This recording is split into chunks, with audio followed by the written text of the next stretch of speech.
We're down here, of course, for a very special cause, the Big Ride 2025, all in aid of Street Child. It's a big day down here. Yeah, it's a huge day, and listen, an amazing charity. As we know, they go to different locations every year. Ireland lucky enough to host it this year in Wicklow. Beautiful day. And for children education across the world. I think last year raised close to £2 million, which is amazing. And the impact that has, for literacy and numeracy for children to help improve them and give them the best out of life. An unbelievable charity, and they're doing great things. And today will be another great milestone for them. Yeah, Will, I believe you've taken part in this event 5 times. 5, yeah. And been to Sierra Leone as well to see some of the schools. The charity started in 2008. Over in Sierra Leone, does some incredible stuff, as Rob says, with education. And one of the phrases we like to use that talent is distributed equally, but opportunity isn't. And so this gives the opportunity for children in really impoverished areas to try and get access to the sort of education that gives them the opportunity to thrive and grow and develop their own business and support their own communities from within, rather than just monetary handouts. I mean, you've seen the projects firsthand on the ground. What was it like? Incredible. We went to Kearney in Sierra Leone, and you turn up at the school and the pride they have at the school, and one of the teachers there had been through the school that didn't exist before Street Child started.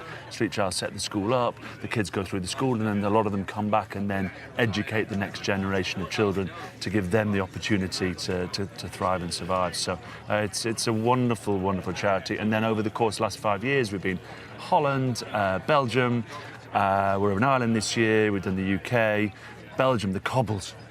Don't know if you cycle. bloody cobbles. In around, it's like being like in around Temple Bar, right? Yeah.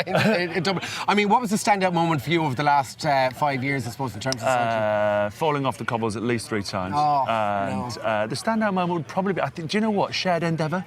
You come together, there's people from all sorts of different companies, and you often have these business meetings and Zoom calls, and it's all a bit steady. You get here, you cycle 100k, 140k, according to what distance you're doing, and you have a beer later on, you share stories, and you take part in a really special, pretty unique event where you sort of all come together for the same cause. So it's a wonderful, wonderful day.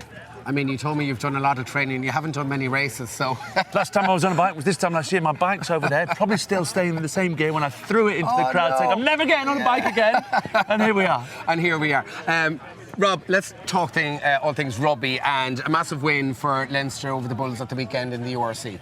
Yeah, it was a huge win, and one in truth that they probably needed to win. After a disappointing exit in Europe, coming under increasing pressure for the quality of team they have, the resources. So it'll keep a few people off their back, I'm sure, and it was deserved. They played very well on the day. Amazing to see it played in Croke Park, with the history attached to that, and it just means they'll enjoy their summer now a little bit more than had they not got any silverware.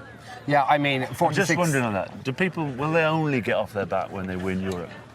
Are there still those that go, well, you've won the URC, but you should...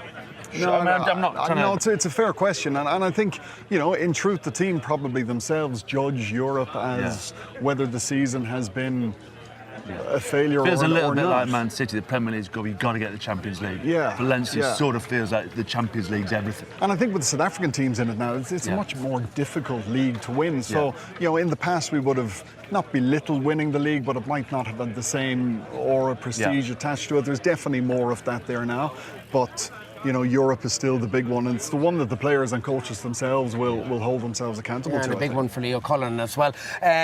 All eyes on the Aviva this weekend as well, with the British and Irish Lions and the Pumas. How do you think we're going to do in that? Listen, I think, firstly, it's unbelievable. It's the first time Lions have ever played in Dublin, and it's on the same year as the IRFU celebrate 150 years. It's exciting for them, isn't it? That first week you come together, meeting people for the first time. I'm sure Andy Farrell will pick loads of different combinations, try and get people knowing each other on the pitch as quickly as possible. But there was a little bit of criticism that he picked was it how many, 15, 16 Irish players? A lot of Irish players, but we're a little bit biased to it as Irishmen, so it'd be interested to hear your opinion on that one. Fair number. I think what often happens is you might say, well, this is what happens in your last game, and you ignore the 3 previous years of utter brilliance, of winning a Test series in New Zealand, of winning in South Africa last year, of being the #1 team in the world, and the sheer quality and calibre of those players, absolutely. I think it's absolutely, from an English, it's a fair split. We're delighted to have 13 on the plane at the start of the Six Nations. There's a view we might only get 5 or 6. And a half-decent back end to the Six Nations, and it's propelled a lot of Northampton players onto the plane and giving those guys a chance. And once they're on the plane, actually picking your first test. Are off. Correct, yeah. Yes. And great coaches, which is what Andy Farrell do, gives everyone the opportunity to be selected for the first test. over your career, obviously you won the World Cup with England. You did 3 tours. I did, yeah. Got progressively worse. Started fabulously and ended in a complete calamity in New Zealand. But it was fun, and I ended up in the slowest international midfield that's ever taken the field. In the final 3rd test, after all the injuries, Ronan O'Gara was at 10, Stephen Jones was at 12, and I was at 13. We had a combined 100-metre time of 73 seconds. Not the slowest ever Lions 13, because Tommy Bowe played number 13 in the Test match. I think he's slightly sharper than me. Is it true? I'm back to Jess and all that. Is it true that your wife gave birth in the middle of the World Cup?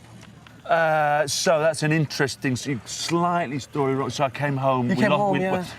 The truth is, we lost our first child in 2002, and in 2003 my wife went into early labour, intensive care, and I had to make a decision. So I flew home during it. We thought we were our second child. So I had a week at home. Yeah. She then delivered one of these sort of Hollywood lines: "You go back and win the World Cup, and I'll keep the baby." Wow. And my eldest is an absolute rascal now, and he's just turned 21. He was born in January 2004. My wife spent 4 months in hospital. So it was it came out well. Yeah, great. Right, I know we're going to kick off here this morning. Have you got your bike ready? Have you got the wheels actually pumped? No, that was Lee. Lee's done all that. Lee's done all that for you. I've got a fluffer around the corner. All right, you go get on your bike because, Rob, I believe your old teammate Tommy wants to have a quick word with you down the line. Well, normally I'm trying to turn the volume on Tommy Bowe down. But I better turn him up on this occasion. Tommy, my dear friend, how are you? Good morning to you, Carnes. Good to see you. You're all dressed up, ready for the cycle this morning. Good on it. You're always a man for a good cause. Listen, obviously Andy Farrell's going to name the squad for the Lions match on Friday. I think it's been announced later on today.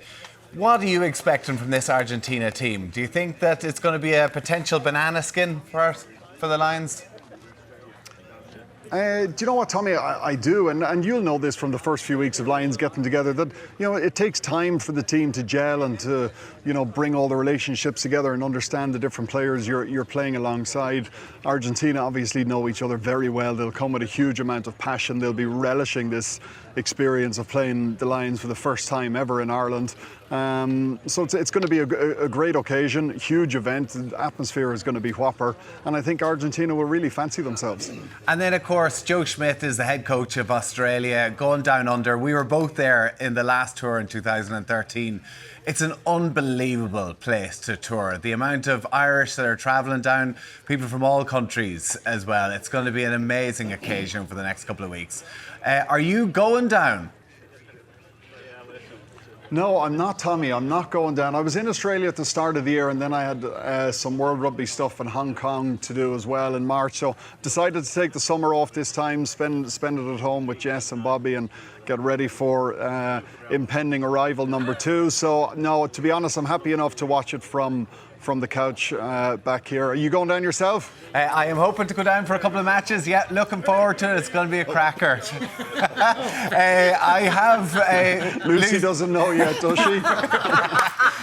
Lucy's just about found out. The beauty of having the 2 kids is that it's nice to escape. Anyway. You're going to know all about it. All the best, mate. We'll catch up soon. Good man, Tommy. We're going to start them off here, Tommy. Business. Yeah, he's important business to do because we're going to kick them all off here. Is everyone ready to go here this morning? They're all geared up and ready to go. As if you haven't been waiting on the long count enough. of Tommy's hooter. Off we go, Rob. At 3. Okay, you ready? Ado, August ahead. Off we go. Woo! There we have it. 520 cyclists heading off this morning. Of course, we have all our hikers. We have our runners kicking off tomorrow as well. Beautiful sunshine down here in the Garden County, and what a course they have laid out for them over the coming hours. It's going to be a pretty tough one. Some of the hills up around the Wicklow Mountains are absolutely incredible, but the sun is shining They're all in good form. They're all in great spirits. Look at them all go there. Fantastic to see the crowd, the atmosphere. It's brilliant. And of course, if you want to support them, if you want to get behind them online, it's streetchild.org. But we're having a gorgeous morning here, guys. They're still going. There's hundreds of them. Back to studio in Dublin. Thank you so much, Derek. Do you know what? A bigger crowd than Trump's parade the other day is what I think is there this morning. So well done to everyone doing it. Gorgeous, gorgeous day for it. Toot, toot, toot.